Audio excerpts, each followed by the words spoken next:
Hey there, everybody. Welcome back to the Finding Financial Fitness Show. I'm your host, Nino Gonzalez, joined again by my co-host, Pei, for the episode that's going to be released on the last day of 2024.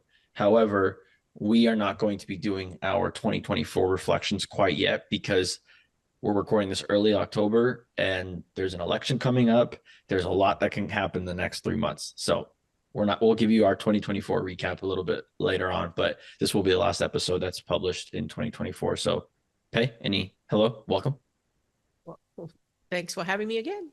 You need to stop saying that. Like it's like you're part of the show. I'm not hosting you. I'm not like letting you in. It's like you are the show. So speaking of kind of you and I, we've been doing a lot of fancy things over the last couple of years, and when you start asking questions about your life in terms of you see money through a specific lens, naturally you start wondering, okay, first and foremost, I'm going to start stacking.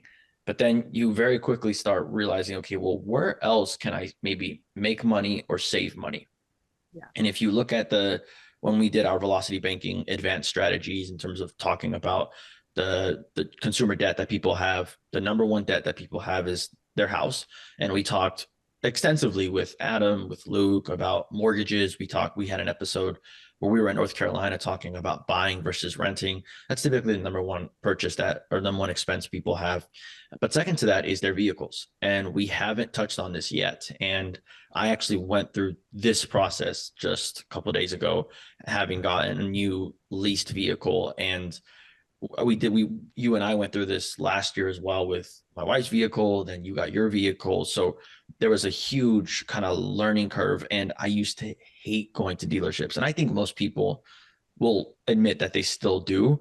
Whereas now I think it's super funny. Like I find it extremely entertaining. So we'll talk about that a little bit today on some tips and tricks of getting into a car and what to do, what not to do. So tell me, Pay, a little bit about your take on the car buying purchase. How has that shifted over the last couple of years for you? Oh, it's definitely changed a lot. Early on, we kind of applied more of the okay, so there are three ways to obtain cars, right? And I would say 99% of the people go out there and the default is to finance, right? You Mhm. go and you if you're not leasing, if you're wanting to buy a car, you're going to just go down to the credit union or whatever, or directly through the car dealer. And that's what they advertise, right? Low monthly payment, small money down, zero down, and you can get your car. So I don't have to save any money for it. I can just get the car instant gratification today, right? So over the years, of course, like we've learned infinite banking concept, and we've learned to be more leaning towards the saver side.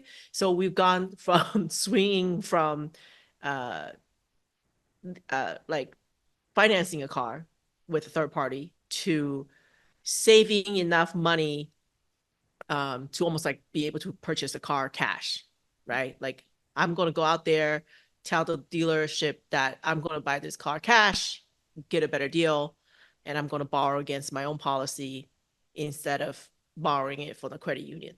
And then I'll make payments back to myself, pretending that I have a car note. So that's kind of how we swing. And then we read a book, I think called Money Hack. I forgot the author name. Yeah, Larry Steinhaus. Okay, yes. And I he just had talked about, before I yeah, go actually ahead. went to the dealership, I reread that book just to kind Mhm. of give myself some tips. So yeah, Larry Steinhaus, Money Hacks.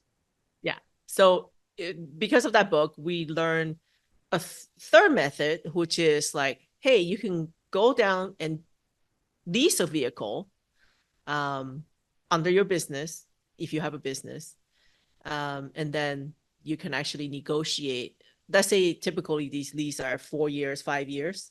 You can get a better rate if you negotiate a one pay upfront lease. You basically say Mhm. like, okay, tell me how much it is for the next 5 years to lease this car.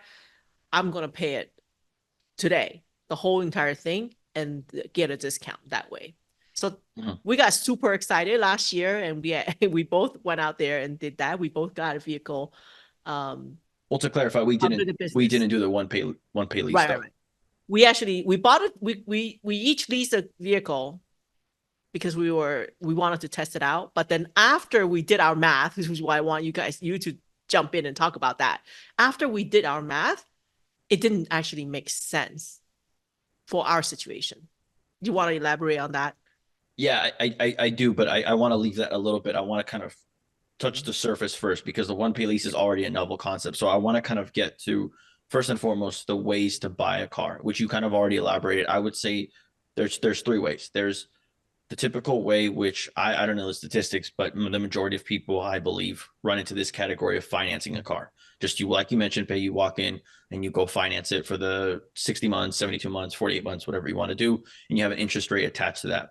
Then I think the next step to that, like you mentioned, whether it's with an IBC policy or not, is buying a car cash. This is kind of the Dave Ramsey approach, where obviously you're saving on the interest because you're not paying any interest on the vehicle because you're paying it cash. But then there's also the opportunity cost that you need to look into associated with buying a car cash. And then the third way, which I think is, I wouldn't say it's a niche way, but I think there's a lot of unknowns when it comes to leasing a vehicle. So that's what we'll talk about today, the differences in both. And as Pei mentioned, we've both purchased and leased a car. So let's talk a little bit first and foremost of who do you think should buy or finance a car versus lease a car? Hmm. I would say if you're a business owner, then leasing makes the most sense, right? Because of all the potential write-offs. You know, this could be a business vehicle, you could write it off.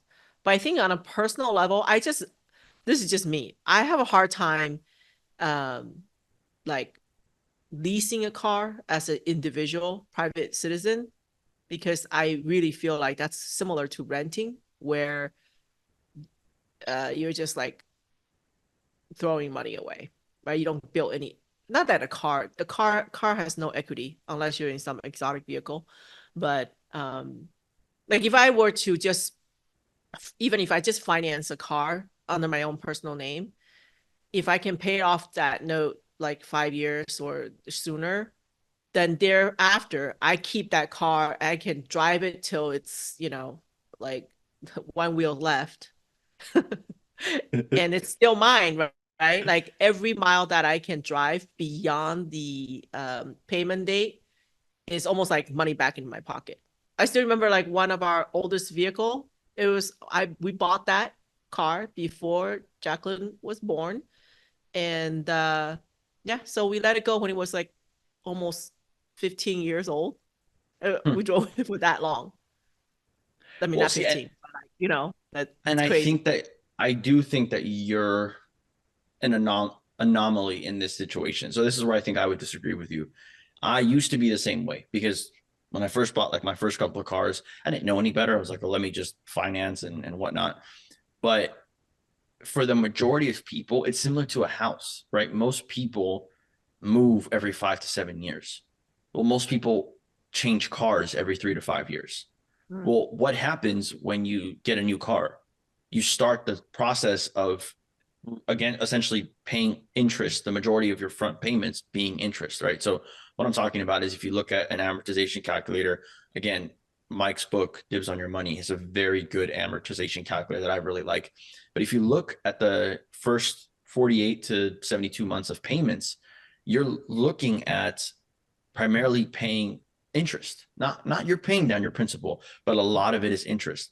And if you keep doing that every 3 years, let's say you do a 6 year note, and then every 3 years you get a new car. Well, you're essentially just renting the car basically because you're trading it in, and you're actually losing money by doing that. And the reason why I say that is because it's cheaper to lease the same vehicle than it is to buy it. So if your monthly payments are going to be $600 and it's the equivalent of that same car that you leased is 350 or 400, what are we all about? We're all about cash flow.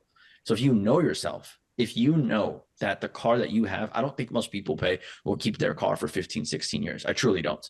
And just like most people won't live in their house for 30 years. If you are one of those people, then I think that buy the car cash by all means, or even finance it for the full term because you're going to keep it. That's going to be your car. But I think the bell curve of people where most people fall under in that middle is 3 to 5 years of keeping that car. And then, and rightly or wrongly, I'm not going to talk about people's behaviors, but knowing that, I would say the lease option on paper is better because you're getting full coverage bumper to bumper every single time. Anything happens, you don't even think about it. It's like renting. Something happens in the home, you call the person who owns the house, you call the property managers, and they take care of it. To me, as my cash flow has increased, I've realized that there's a price to be had with not having to worry about anything. There's like a cost with that. And then also knowing that leasing, you have everything covered in case of an emergency. I will say though, leasing a vehicle, your interest rates it's going to be harder to qualify for a lease than it is to get financing. Right. So keep that in mind. I think that's where you and I might disagree. And I'm glad because I want people to kind of see the pros and cons. So step one, ask yourself the very first question of when you're looking at getting a new car, how long do I plan to keep this car for? And be honest with yourself, because I've done it. I've lied to myself, and I bought a car thinking, okay, this is going to be my forever car. I love this car. No other car is going to be better than this. And then I drive it off the road and I see another car. I'm like, man, that's a really nice car. So be real with yourself. Yeah. And I think like you're right on track, right? Because like I'm slowly shifting my thinking. We did an episode about rethinking your thinking. And this is one area where I've done a lot of like changing of my thinking because of the cash flow model that we're starting to really implement in everything. So it's all comes down to like, do I want to give up? Like, what am I trading this for, right? And also think about it. I don't think cars are built as solid as because of all the computer chips and all the technology that goes in there nowadays. The cars don't last. It's just simple fact. Preach. Cars don't Preach. last as long as it used to last anymore. So the quality is not there anymore. Yeah, the quality is just not there. And I think it's purposely built that way, right? They want to encourage consumerism, and therefore they don't want you to keep a car for that long, right? And all the material that goes in is no longer quality vehicle anymore. So like in the old days, my thinking would make sense because I could keep a car running for 10 years easily. 10 years and it's still good. Yeah. Nowadays, it's hard to find a vehicle that's that old and still with like, and maintenance wise, it could actually potentially cost you more down the road to have a vehicle that you own outright. But now when your vehicle like is worth nothing and the cost to repair goes up, right? The parts is just not there and whatnot. So you have to keep all those factors, in play to think about it, right? Whereas you do have that protection, right? A newer vehicle is safer, and you basically before it starts to kind of fall apart, you trade to a next vehicle. So that has been the change of my mind, slowly over time. I think you bring up a very good point. And so let's say somebody's financing a vehicle. I think 60 months is the most common that people will finance a vehicle. So I'm going to pull up a amortization calculator. What's the average vehicle cost? Vehicle cost 2024. My goodness, 48,000. Holy cow. Okay. And we're recording this in 2024, people, so just bear in mind. All right, we're going to do this at 60 months. And interest rates are right now for a vehicle, if you have good credit, like 6-7%. I'm going to put 7 because I saw this the other day. All right, you're looking at $950 a month car payment for 6 months, 60 months. Your total interest on this vehicle is going to be $9,000. All right, so that's what your cost to borrow this money is from the bank. If you keep the vehicle after 5 years, okay, and let's say you drive, standard is like 15,000 miles a year, let's say it's 12,000, so you have about 60,000, maybe 75,000 miles on the car at this point. You're going to start having some mechanical issues. Now, we're not going to talk about the type of car you're buying because I'll get into that in a little bit, but let's assume you start having issues ongoing. So keep in mind, throughout the 60 months, you have oil changes, you have regular maintenance of the vehicle. Then you start having brake. I'm sorry? Tires. Tires Tires. go Yeah, like, yeah. yeah, exactly. So you have all of these that you're buying the car, you own the car. So now you have to take care of all these different things. Okay. So now you have that. And then let's say you try to own this same car for 10 years. So we're adding, so it's paid off. Then 5 years later, within those next 5 years, that's when the majority of the mechanical problems will come in. Let's assume that you're putting in another 10,000. God forbid you don't have a major accident, but let's say $5,000. So now you're putting $15,000 into this vehicle extra in terms of on top of the interest, which total you've already paid $57,000. On top of that, let's say you do another 5,000. So this vehicle ends up being 60, 65, $70,000. Now you get to the end and 10 years later, you need to get a new car. Well, 10 years from now, the car price is not going to be $48,000. I hate to break it to people, but it's true. In this same time frame, if you would have leased a vehicle for 36 months, your monthly payments on this same car would be roughly $400-$500, half, maybe 5-6. Let's say 6, but 3/4 of what you're paying. And depending on where you're at in your current, let's assume you're stacking at this point. Depending on your stack size, those $400 can go a huge way. Think about it this way. I put this into perspective for me. If you're saving $500 a month by leasing versus buying a car, times that by 5, and that's what you could be adding to your stack size. So let's say your stack size is 10K. By saving an additional $500, you're now making that same stack size 12,500. And go back to our previous episodes where pay broke down, where you look at the end of 36 months. What did I talk about? If you can bring that time frame instead of 36 months in 24 months, well, then you're just growing that, you're condensing that trajectory, which is very, very invaluable. So you have to really think about that, of where you're at. If you're at your financial goal and you're financially free, by all means, this is a different conversation. If you have the ability to pay for a car cash, which is ironic because when you do have the ability to pay for a car cash, it's actually the best time because now that we've addressed the buying versus leasing, I'm pro lease, I think. And also I need to caveat this with the leasing. You got to be mindful of your mileage. If you're commuting to work an hour each way, a lease probably won't work for you. But if you're driving under 15,000 miles, maybe 12,000 a year, I would suggest highly, highly consider a lease. But if you're driving more than that, then by all means, you're going to potentially have to finance a car, or maybe you have the ability to buy it cash. So this is where I want to pivot now to buying a car cash. I've done it, Pate, you've done it as well. So what are your thoughts now on buying a car cash? I would never do it again. Really? No. Because you really are giving up $48,000. Well, I just use that as our benchmark, right? You're literally giving the dealership $48,000. How long did it take you to save up 48,000? So let's think about that, right? Time value of money. Let's say, average household cash flow $500. To save up that already couple years, you're taking a bus for a number of years to start with, right? Or you are you're a person who have extreme discipline and you started saving when you're much younger. High school, you already started saving money, and by the time you're an adult, you can now buy this car all cash. But it's one and done. That's it. Yeah. Right. And if you're viewing at it from the lens of investing and stacking, if you were to put this into, let's say, again, you have that $48,000. What did I just say the cost of those monthly payments would be? About $900 a month, right? Let's say you finance it. We're not talking about cash. If you have the cash, the golden rule, those with the gold have the rules, make the rules. All right. You have the option of buying the car cash, financing the car, or leasing the car. If you went down the route of buying the car cash, how much did you save? Well, you save technically $900 a month because you're not financing that car. You got to view it through that lens. Okay, fair enough.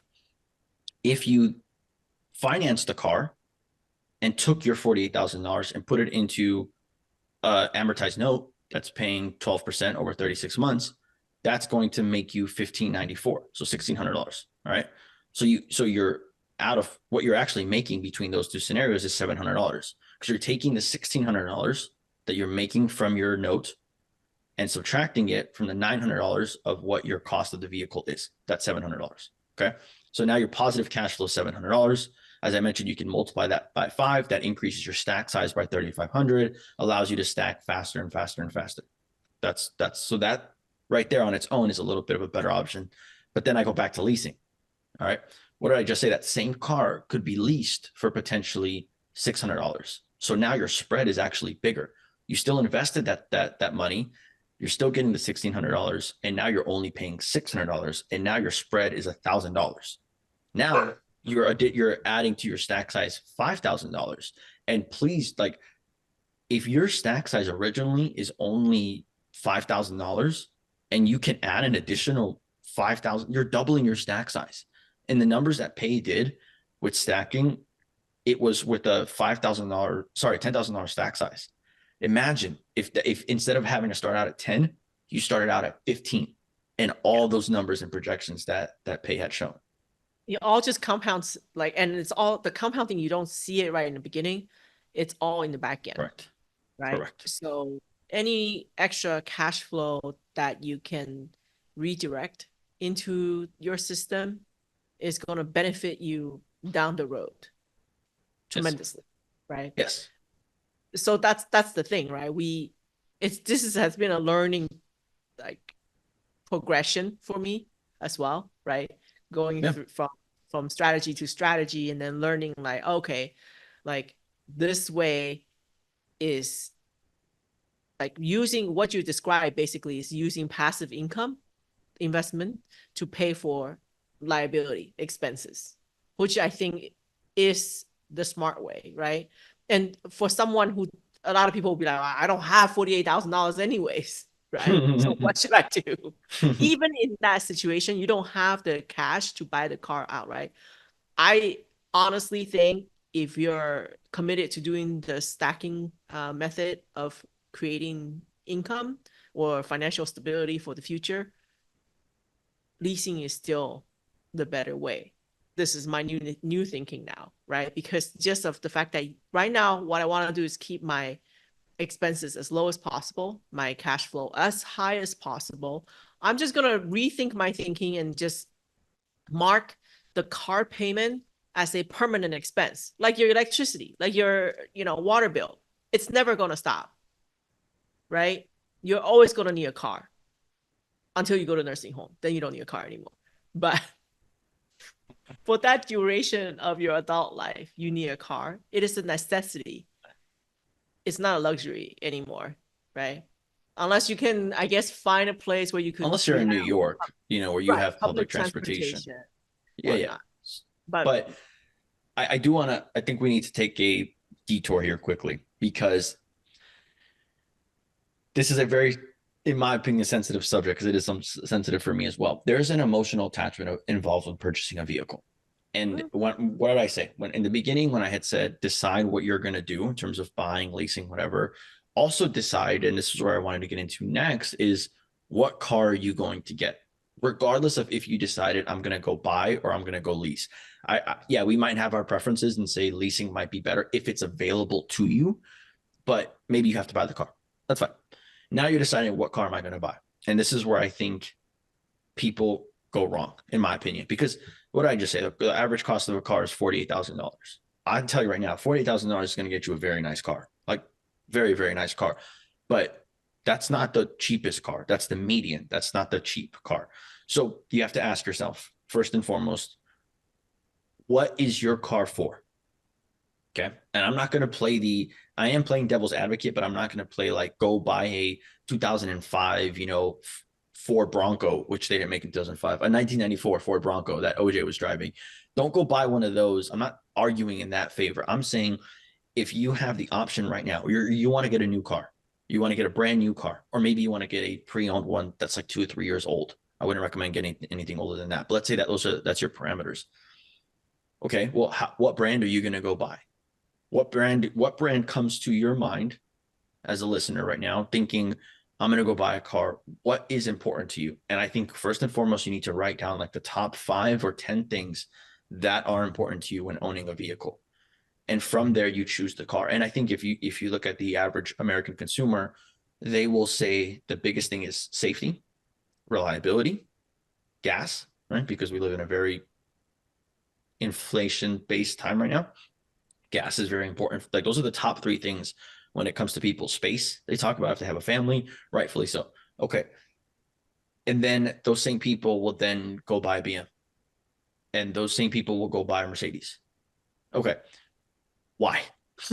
And I'm not judging here, but if those are your top things, why is that where you're going? Why are you going to that brand?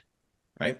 So if it's because, and I've seen this before multiple times, people get into a vehicle because the vehicle is a representation of them and they don't want to be deemed quote unquote lower class, which I kind of went from that extreme to kind of the other extreme and then kind of found myself in the middle. But if at the end of the day, the car is to get you from A to B and you want it to be reliable, you want it to be safe, you want it to be good on gas mileage, I promise you, you will not be buying a $48,000 car. I can find you one for 20, for 25. And if you want to get like super fancy on like an economical car, you can get one from 30. So there is an emotion involved in all this. And depending on where you're at, unless this conversation is not for people who are at their financial freedom level where their passive income is covering their monthly expenses. We can have a conversation and a podcast for that on another day. And Pei and I have had this conversation between the two of us, but we're talking about the average consumer who's either not investing, or maybe you're just starting to invest, or maybe you're in the middle of your investment journey and you haven't met your goals yet. All right. What does that look like to you? So I know it's going to trigger a lot of people, but I just wanted to bring I that up think because at different stages of life, right, you are going to have different needs. And in the beginning, for most of the people who are starting on this investing journey, your goal for this duration is to get your passive income as high as possible, it should right? be. So this is the time to be practical, and you, I honestly don't care what people think or say, right? And this is difficult to do because people judge, and it's how immune are you from people's judgment? It's all an internal discussion or shield that you have to put up.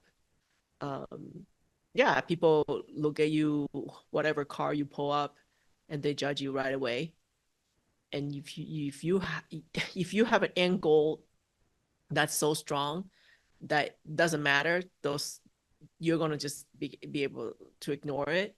I think the older you get, the more you Mm. really don't care what people think. What's the joke? Like in your 20s, you think everybody's like judging you, and then in your 30s, you realize that oh no, they are not even judging. They're not judging you. And then in your 40s and 50s, you realize they Know who didn't you even are. know they didn't even know who you are to judge you. Did you Something read the like that. book, The Millionaire Next Door? Mm-hmm. Remember Long that time. book? Yeah. So it talks about like go look up what car Warren Buffett drives. And I'm not going to get into the debate right now of whether it's right or wrong if you have the money to go buy a car. Again, I'm talking about the average person. But if you read The Millionaire Next Door, you're talking. He very eloquently describes you could be living in a suburb and the person next to you could be a millionaire, which in today's world would have to be a multimillionaire, but could be a millionaire and they're driving a Toyota Corolla and the husband's driving a pickup truck and you would never know it, right? It's Yeah. just because someone has a flashy car or doesn't have a flashy car, that doesn't necessarily show you their image of who they are because I could make an argument for both ways. The person driving the fancy sports car either is a really good with their money and that was their hobby and that was their like reward, or B, they're very bad with their money because they're buying it on doodads, and vice versa. If I see someone pulling up in a Toyota Corolla, I don't know if they're being economical because that's all they can afford, or if they're just super wealthy and super good with their money and they just drive that around because they need to get from point A to point B. So I fully agree with you. I fully agree with you. And understanding your emotion before it I think is very important. And if we're going to talk about reliable cars, my father-in-law was a mechanic, and he always tells me about, or we talk a lot about just cars and vehicles, and he'll always say like, oh, those cars are crap, or those cars are no good, or can't go wrong with the old reliable Toyota. He's had a 2003 Toyota Tundra for 21 years now, 22 years now. Like that, like you said, they don't build them like that anymore. His, a few 100,000 miles on it, but he took very good care of it and still does. So Toyota, Honda, Mazda, Subaru, Hyundai, I think you put in there. Those cars, economical. And the thing is, like, let's be real. These cars are not ugly cars. Like you can find a really nice Toyota Corolla, Toyota Camry, Honda Civic, Honda. Like these cars are nice cars. But They're they just, offer great value. yeah, Honestly, cheap absolutely. doesn't mean cheap. Like people mistake cheap versus value a Yes, lot. yes. It seems like the same term, but it's not, right? Value means that it offers you all the stuff that you need, can you on your list, whatever. If it hits all the points and the price of it is reasonable, it offers you great value, right? But just because if it's a cheap car and it's always going to break down, it's you know problematic, or it's very expensive to insure or whatever, it doesn't actually, you have to really do that calculus, like in the end, is it worth it, Mm, right? um so yeah, I mean, first of all, set the goal that yes, doing the income stacking is what I want to do, what I want to commit to. And I think a lot of people kind of get started, they get excited, and then they kind of just stop because it's easy to get, life gets in the way, and it's easy to kind of just focus on something else rather than, we are obsessed with it. We yeah, yeah, look for at it sure. every day almost. Every day, But not that's just almost every day. our that's our obsession. We're always trying to tweak and optimize it and whatnot. But most people, I think, are looking for a set it and forget it way to invest. And Mhm. when you are in that mindset, you're not where your focus is where your growth is going to happen, Mhm. right? If you don't focus on this, if you don't focus on your health, or if you don't focus on your wealth, it's not going to grow.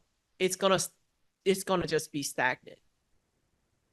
So my piece of advice is, don't treat these purchases decisions lightly. Mhm. They actually have pretty big impact. They do. And keep in mind that whatever decision you make, especially when buying a car, they tend to not be very reversible. Not to say you can't trade in the car, but keep in mind, if you buy a vehicle, the moment you drive off that lot, you've lost 15% Yeah. depreciation right away. And if you lease it, I mean, you could break the lease, but you're paying to break the lease. So regardless, I think you brought up a very good point that you're, that's why it's so good to do your, like if you decide today you need to buy a car, don't buy a car tomorrow, because you really need to take, unless you have experience doing this, but don't, I wouldn't suggest doing it. I think it would just really, step one, decide what you're going to do, like how you're going to buy the car, buying it or leasing it. Can you qualify for a lease? Check your credit score, check your mileage, how often you drive, then decide, okay, which route am I going to go? Okay, you've decided how you're going to buy the car. Then you decide, okay, what vehicle am I getting? Okay, I have a family of five. Okay, I need to get an SUV. All right, I can't get a little compact car. Or if it's just you, maybe you can get away with a small little hatchback or sedan, whatever car you want, something a little bit smaller that checks your boxes of reliability, safety, gas efficient. If you want to get an electric car to save on gas as well, by all means, you can kind of have that discussion. That's step one. Then step two, you've made the decision. Now comes, in my opinion, the fun part for me and the miserable part for most people, and it's buying a car. The actual process of buying a car. I was helping a buddy on Sunday at the, just dealing with car dealerships, and we went on a Sunday to a Toyota dealership here in Houston.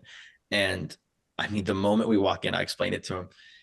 It's like I park my car and there's like 6 or 7 people standing around.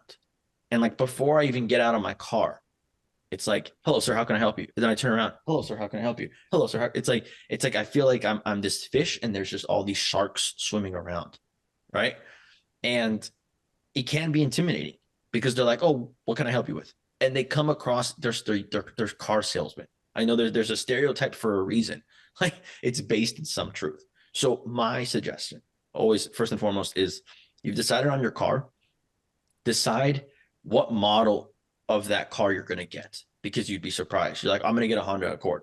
There's like 5 different tiers of Honda Accords. You can get like the basic model, which, yes, pay, has AC and power windows, despite what we had said on our last show. Or you can go all the way up in the luxury where you have leather seats and you have heated seats and you have cooling. Like they have all these different things. Look at the base trims. And if you're going for an economical purchase, you're probably going to go for the base model. Okay, find that out. Look up, and I would have 2 or 3 car options. Maybe you have a Honda Civic, and then you have a Toyota Corolla, and then you have a Mazda CX-30, CX-5. Take those 3 down, write down the MSRP, like not at the dealership. Go to the Toyota's website and look at what the Corolla is new. Write down the MSRP. Okay. You're not going to get like, understand you could get below those numbers, but it's going to be difficult, but you shouldn't be that far above those numbers either. All right. So you have that research done. Then you go into Google and you look for car dealerships in your area, or you can just type in 2024 Toyota Corolla. All right. And then it'll pop up all these Corollas that are for sale, new, pre-owned. I won't get into pre-owned right now. Let's assume we're just doing new. But you're going to look for those cars. Typically, most Toyota dealerships are going to be having similar incentives. They're going to have rebates. They're going to have, if you're a veteran, they're going to have military discounts. If you're a student, they'll have student discounts. Most of those will be relatively similar because especially if you're buying in a dealership in the same state, in the same region, they need to match each other's offers. You're not going to have one that's going to be an extra $5,000 cheaper. Keep that in mind. So look up the car dealership, make sure the car you want is available. The next step, what I do is I always go on the website and I'll reach out over chat. I'll just say, hey, is this car still available? And keep in mind, when you do these chats, they're going to want your phone number and they're going to want your email. Be very mindful of what numbers you're going to give them, because if you end up not buying from them, they will have your number on file and they will call you and they will email you and they will text you. Keep that in mind. So you don't have to do this step. You can just skip this step and go straight to the dealership, and I'll mention what to do at the dealership. But if you don't want to deal with that, it's technology, fine, by all means. But if you're doing this, reach out. And I try to do as much of my negotiations as possible over the phone or on a text message or an email. So you just inquire about the car. They say, they're going to say, yes, the car is available. When can you come test drive it? That's the number one response they're going to give you. And you tell them, this is what I would suggest doing. You ask them, first things first, what is the out the door price? All right. Because the car will be listed on the website for $25,000. You go to the dealership, you're like, I'm interested in buying the car. Then you look, and then the total cost for the vehicle is $34,000. You're thinking to yourself, what happened? And they add all these fees. They have a dealership fee. They have a paint and coat fee. They have a nitrogen tire fee. They have all these fees. Then there's tax, title, and insurance, which isn't their fault, but those fees get added to the original cost. Most dealerships won't do that. Most dealerships won't do that. They won't give you, because they can't. They say they're not allowed to do it. And I get where they're coming from, because if everybody did this, nobody would show up and test it, and they would just shop around and nobody would come in. But I would suggest try doing that like 3 dealerships. See if you can get an idea. Or you have in your mind, and this takes a little bit more analysis to do, but you have your bottom line. Like, let's say you look at that $24,000 vehicle and you say, I'm not paying more than $25K. And I would just tell them and say, look, my out the door price is $25K. If you're not within plus or minus 2 or 3,000 of that, I'm not going to waste my time. And most of the time they'll say, I'm sure we can make a deal if you come down to the dealership. They really want you to be in person. They really want, because they want you to see the car. They want you to fall in love. They want you to get emotional. They want you to bring the wife. They want you to bring the spouse. We get all excited. Know the tricks of the game. Okay, you've done your research online. You've negotiated. You found some that have the car you want. This is where it gets tricky, because what if you really, really wanted that red Toyota Corolla and it's only at one dealership? Now, you decided, I'm going to get a Corolla because you want to be economical, but you're like, I don't want a silver car. I want a red car or a blue car. Well, then if you're going to go to that one dealership and they're the only one in that area that has that car, well, your negotiating power goes down. right? So keep that in mind. Like that, the more it's like travel hacking and finding a good deal for points and miles. The more flexibility you have, the more options you have, the more you can be flexible and get a better deal. That's truly all it comes down to. So I would say you can have your color. Like I want to have it in red, but be okay with having it in black or in gray, because black, silver, and white are the most common color cars on the road. Those are the ones that are mass produced. So just be mindful of that. It's the easiest way to get a car. Don't get too emotionally involved with the color. Make sure, I think, the car you're looking at is also located at other dealerships, because otherwise they'll just hold you to the fire and say, look, you want this car. We're the only car dealership in Houston that has this specific car, or in Dallas, or in Austin. Okay, well, then again, you're tying yourself in a boat. How are you going to negotiate? They'll say, well, if you don't buy it, the next person will. But if they have a bunch of these cars, they're going to negotiate with you. And the best time to buy a car is between July and October. Why? Because, or I would say July to the end of the year. This is the second half of the year, but mainly I would say October is the best time, because September is when the car manufacturers release their next year models. So we're recording this in October. You're going to notice that if you go to a car dealership, there's going to be the 2024 Toyota Corolla, whatever they have left, and the 2025s. Because they're making room for the 2025s, they need to get rid of those 2024s, and they'll discount those, they'll mark those, and those will be your negotiating power. Typically, the difference between a 2024 and a 2025 model is going to be minute. It's like the iPhones. It's like, yeah, you might have cool, you have an extra button. Okay, whatever. So I would go for a 2024. Now you're going to limit yourself because there's not going to be as many available, but they're going to be steeper. The car new might cost 28. The car on discount might be 25, 24. It's a big difference. Okay. You following me, Pei? Questions about that? Make Yes. sense? I'm just like hitting all the bad things that I've done all the years. I'm like, yep, did that, did that, did that.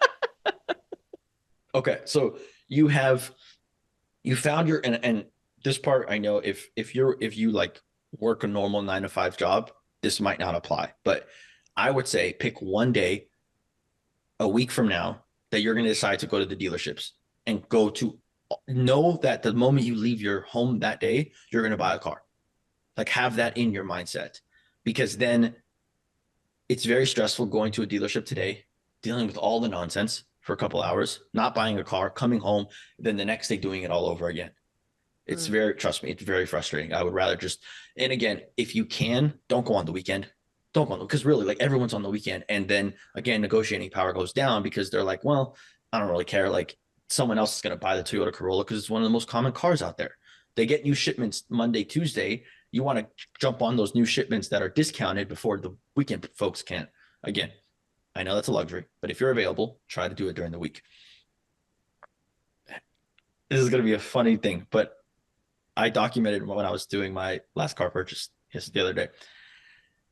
Please dress appropriately and have confidence. Like for me, it's like wear something decent. Don't wear a goddamn suit, but like put on some nice clothes, smell good, and have confidence. Because if you walk in there, again, it's like being around sharks. If you walk in there and you're tame and they sense that you're kind of vulnerable and you're desperate and you need a car, they'll pounce on that. They will pounce on that. So go in, have a nice shirt, nice pants, nice shoes, your best fit, like you're going on a date, and go into that car dealership. And when you get in there, have confidence. Don't I've learned, and this is where I've shifted. I used to be very irritated with car salesmen, but now I'm like, you attract more. What's the saying? You attract more flies with honey. What's the saying? I feel like Yeah. I'm missing it. So I'm like, okay, the moment that I get out of the car now, I will go up to the car salesman. Hey, how you doing? My name's Nino. Mm. As opposed to then I have the upper hand. I'm the one dictating. Now, my wife is probably listening to this show and she's going to say that this is our manipulative characteristics coming into play here. I'm just going to say this is our negotiating power coming into play here. So go in there, flip the table on them, shake their hand, tell them what you're doing. They're going to ask you what brings you in, what car are you looking for today? Tell them, oh, I'm looking at maybe a Corolla or a Camry. And they're like, oh, they're going to sweet talk you. Oh, that's a really good decision you've made. Very economical, very time, efficient. And then they're going to probably lean into, so what's your monthly payment that you're looking for? Mm. And do not fall. This is the biggest car salesman trap. Do not fall into the monthly payment question. And I'll tell you why. If you walk in there and you say, I want my monthly payments to be $200, okay, that's going to be really low, but they're going to get you as close as possible to that. And what they're going to do, you're going to end up walking out with a 10-year, 12%, 15%, 18% car loan. But you're paying $250. But that $250 over the course of 10 years, you're going to pay triple what the car costs. Never answer that question. Tell them you're looking at a Toyota Corolla, Toyota Camry, whatever, and just be indifferent. They're gonna show you a couple and be like, yeah, that's nice, but don't be like, oh my god, I love that color. If you're with your spouse, do not be like, oh my god, this is the one that I've been wanting. Oh, this has the leather seats, because they pick up on that. They pick up on that and they'll sell you on that. They'll be like, yeah, she really wants those leather seats. Like we got to get her the upgraded vehicle, right? So just be neutral, know your personality, go in there, have confidence. When it comes to sitting down with them, the first thing you ask them, they're going to ask you all these questions. They're going to ask you, so what are you going to use this car for? Oh, I'm going to use it to, go to work and drive little Timmy to soccer practice. Oh, well, the back seat has so much. Don't tell them any of that. Just tell them, I just need a car. Simple as, I just need a car. I just need to get from point A to point B. I need something very simple. They show you the cars. The next part is fun part, which is the price. They're never accept the first price they give you. Don't believe when they say we're the best dealership in X city. We have the best prices. We have the best rates. No one's going to beat us. Don't ever believe that. Don't believe where they say, you know what?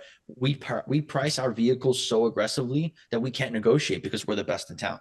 Tell them, okay, I'm gonna go to the other dealership because you already have 3 lined up that you're going to go see. Don't ever fall for it. But again, flip side to that, don't be an ass. If they come back with a number of like 30,000, don't tell them, no, my number is 16. Like that's why you do your research beforehand, because they're not gonna. You want to negotiate. The power of negotiation, the art of that skill is knowing if you're going like 10,000 below MSRP, like these people need to make a living. Despite them being car salesmen, they do need to make a living. So keep that in mind.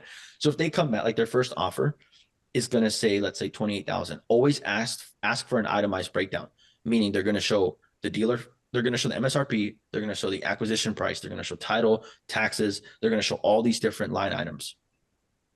Whatever the bottom line number is, go through all those line items and ask what they are.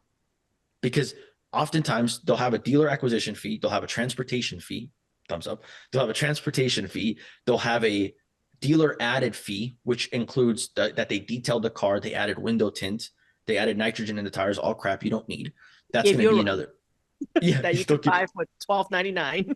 Exactly. Floor mats, they'll have all these different things included in that. They'll add an extra 2,000. Go through those line items and say, I don't need that. I don't need that. I don't need that. I don't need that. Then they're going to come back and say, well, we can't negotiate that. Like that's included. Well, I didn't ask for that. I just want a basic car. Then, again, you got to go back and forth, and maybe they'll say, okay, we'll give it to you at cost, but that would knock out $1,500. Then they come back with their next offer. Maybe it's from 28,000. Now it's down to 26. You just saved $2,000 by just doing this. You could, at this point, if that's the car you want, you could sign, no problem. Or you could take it one step further and negotiate a little bit more and say, look, this is a nice car. You've been very easy to work with. I like that you address me as a person and you treat me fairly. Again, you got to butter them up. They're buttering you up. You got to butter them up.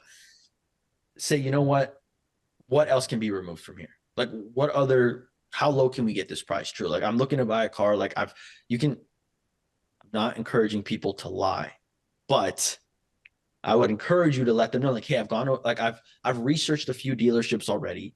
I've talked to a few other car salesmen, and I'm getting the idea, like the price, they can probably go 1,000 or 2,000 lower than this. Understand that you're playing a fine game at this point. Don't over leverage your hand. If they find out that they come back and you're trying to really over leverage it, you're going to walk yourself out of a deal. If it's the car that you want and the price looks good, try to get down by 500 or 1,000. Don't go below that, because you're going to walk yourself out of a deal. They're always going to pull let me go talk to my manager. Yeah. Because first of all, these car salesmen, they can't make the deal on themselves without their daddy holding their hand. Like that's just, I literally experienced this. They cannot make the deal. They can't give you numbers without the approval of their manager. So you got to play into that and tell them, like, let's see what your manager says. What I personally like to do is, instead of the whole back and forth, because it's all a psychological game with you, instead of doing all that back and forth, I will ask, hey, when you go to your manager, do you mind if I go meet him? Because he's the one doing the numbers. Do you mind if I just go shake his hand and see what we can work out, the three of them together? You will throw off the car salesman. You will completely throw them off, because people don't normally ask for this. So, little trick that you could do there. And once the numbers look good, if you're deciding to lease it, again, don't add any fees. If you want to get gap coverage, fine. Gap coverage is just, if your car floods or gets totaled and you're underwater, the gap helps to fill the gap between what you owe and what you're underwater. I've had it before. Something to be said if you live in an area where there's flooding or damage to cars, maybe. But other than that, especially if it's a lease, you don't need anything else, because everything's covered. Standard bumper to bumper for the first 36 months that you own the car. Obviously, these cars are different, but you don't need to add the extra tire protection. And it's, at the end of the day, it is insurance. I'm not going to tell you what to do, but if, like, don't feel like you need it. But if you have a habit of having a cracked windshield, maybe you want to pay extra for the free windshield replacement and add $10 a month. Just understand these things all add fees into your monthly payment, especially for a lease. And it's similar when it comes to financing a vehicle. They're going to ask you for the extended warranty. They're going to ask you for all these warranties, all these insurances. Don't. Just take the bare minimum. Try you negotiating interest rate really can't do much, because it's all based on your credit. It also helps to get a pre-approval from your own bank when you're walking in, to know, like, hey, my bank already approved me for this amount. Why are you charging me 2 extra points than what I'm already approved for? So, and when you're in the finance department, that's kind of the long, just dreadful thing, because they're just going through every little thing, but you have to make sure you read the documents. And what I always do is, whatever the monthly payment is, let's say it's $500 for 60 months, I'll just go and I'll say, okay, 500 times 60 on the calculator. What's my total cost of this vehicle? $30,000 on a $500 payment. Well, if the car was 21,000 or 20, let's say it's 24,000, you're paying 6K in interest. All right. Know what you're paying. All right. You're paying 6K in interest over 5 years. You're paying about $1,200 a year just in interest alone. All right. And just know what it is and what's the effective interest rate, because these notes are amortized. Right. We talked about cash on cash return on the investment side, right? On how we buy amortized notes. But now you're the one borrowing the bank's money, and now you are the bank's investment. So now you want to make sure that your amortized note is adding up and the numbers are correct and efficient for you. But this is a lot. I think we need to have a part 2 of this. Yeah. And this is where that negotiation for one pay lease that I talked about earlier came in to play last year for us in our discussion of whether or not that was a good idea or not. So we could do a part 2 on that, because the negotiation piece, I learned a lot. So thank you. I personally will probably just bring you along. My investment, right? Think about it. If I have a new business. Nino, come with me when I need to buy a new car. I'll treat you to a really nice lunch or whatever. My investment in that is going to save me like a couple $1,000. It's well worth it. Perfect. I have a new service. So you have your app for coaches. I have my new app. I will go out and negotiate on your behalf to car dealership. I will only charge $200 an hour, and I'll only get paid, like the lawyers say, we only get paid if you win. If you get a good discount. Or you know what you could do? You can charge a percentage on the savings. Yeah, that's true. So if you save 2,000, I take 20% or 40 or 50, whatever percentage of that. Yeah. Because I mean, win. See, this is why we do these podcasts. We just come up with business ideas. So I noticed as I was talking, I was like, this is a lot of information. And I have my notes that I'm like, I still have a lot to get through. Not a lot, but things that I wanted to still touch on.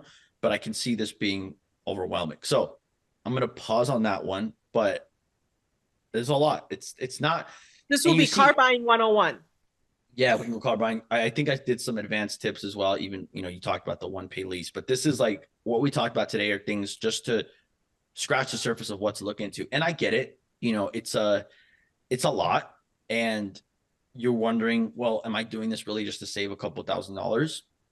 Depends what your time's worth, right? If your time is worth $20 an hour and you have to spend 10, 20 hours doing research, That's two $400. If that's going to save you $3,000-$4,000 on a vehicle, to me, it's worth it. But you also think about how many vehicles in our lifetime Exactly. we get. So, Yep. I and agree. this is skill that you learn once and it stays with you. So I maybe agree. the first time it is more research. The first time it is more intimidating to do Hmm. the whole process. But I'm sure by the second, third car, it'll be a breeze. You'll almost like have a formula already of what to say. And ideally, people are normal and not like me buying. I've bought like 7 cars in 8 years. It's Mm. dumb. Like I just, and that's my own issues because I never, well, I had a car flood and then I had my old college car. Then I couldn't decide what car I wanted. I wanted a truck. Then I didn't. Then I wanted an RV. Then I didn't. It's like most people are not going to deal with that. Most people are going to get a car. They'll typically keep it for 3 to 5 years. I've yet to keep a car for longer than 2 years, and I'm actively working on that. Like this car, I'm in a lease, so I don't have a choice. But I think just taking that control out. But I think if you're doing it once every 3 years and you're right pay, you're going to learn the skill, and by the time in a few years time, you'll be able to do. And keep in mind, you don't have to do this. It's you can go on. If you want to buy a pre-owned, go on Carvana, go to CarMax, and they don't negotiate on price because you're dealing with a computer. If you don't want to negotiate, if you like the price is good enough, hey, by all means. I don't. You don't have to do this. It's an option. It's an option if you want, and then It can we'll. be fun. It's I just think like it's fun. investing. It's just like Yeah, investing. I think it's fun. It could be intimidating in the beginning, but Yeah. once you learn the tricks and you get some practice, maybe get a mentor like Nino to help out, then it can be fun. Yeah. I Don't mean, just don't get stuck on the color. This is my own. That's my advice to people. That's where I sound like you fall. speak That's from the sword experience. that I fall on. I know. I I know. literally am that one person who goes in and say, custom bring my car. I don't Mm, want anything. Like it has to have these specs or yeah. else. And they are like, yes. Well, I mean, when you have the money, and you're building your own car or buying your own car, it's different because again, if you have the money, you're probably not going to be going to a dealership. You're just gonna what I would suggest doing if you have the money is go online, go build your car new. You can do it. You can literally go online and build the car you want with all the accessories, with all the trim packages. But you're going to pay factory value for that. You're not paying. You're not. There's no savings on that. But if you have the money at this point, who cares? That's why I said that's a whole different conversation that we can kind of breach another day. But I get it. I get it. Just understand your emotions. Understand what the purpose of this vehicle is and what it's doing for you. So but I will leave it there. I hope you guys took a good amount from this. We were able to talk about the 3 different ways of buying a car, be it cash, leasing, financing, some emotional component, which we always go back to this. And I really want to emphasize this. We always come back to your emotions and your beliefs because that determines a lot about how you invest, how you take care of yourself, the cars you buy, the homes you buy.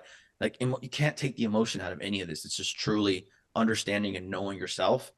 I think is so powerful. So we talked about the emotional component, and then we kind of dove deep into some tips and tricks and hacks, if you will, when you're going to make that car purchase and some ways to save you some money and make it a little bit more pleasurable than, you know, most The most experiences are. important thing though, that cash flow that you save by doing the lease is not to be spent on other Yes. doodad.